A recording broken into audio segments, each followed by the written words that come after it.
Okay. All right, here we go. We may have to do a review. All right.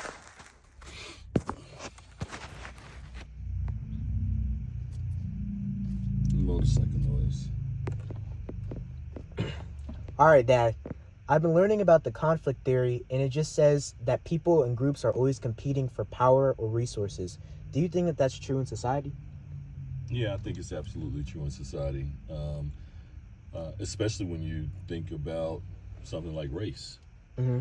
And as members of the African American community or Black community, we have found ourselves kind of historically held back in some regard, historically underutilized in other regards, and constantly fighting for resources that are more prevalent with the majority than they are for us.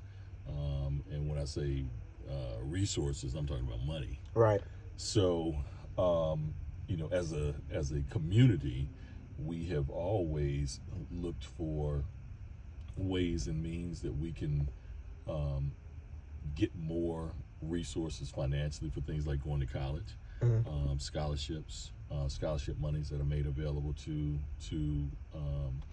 historically underutilized students, not underutilized, but historically marginalized, students, as opposed to white students.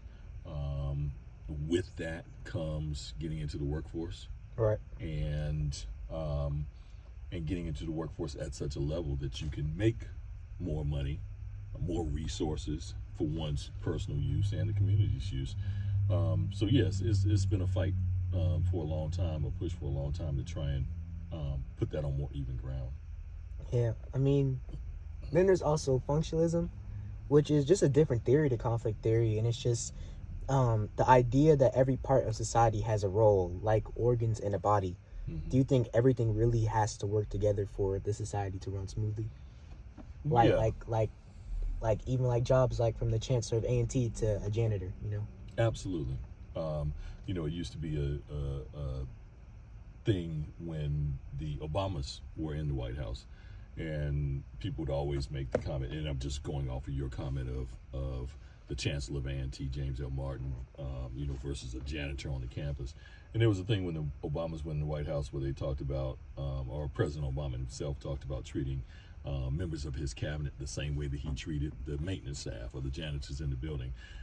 If they are not there, those people at the worker bee level are not there in the White House carrying out every single piece of work that they need to do, from the janitors to the cooks to security to the press staff.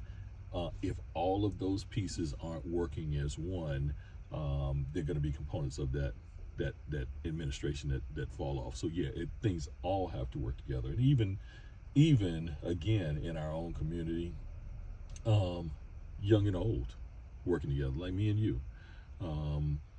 For me, to the equation, I bring wisdom. From you, you bring youth and innovation that I may not be aware of. So those things have to come together and work together to build us all up. I like that. Another theory is symbolic.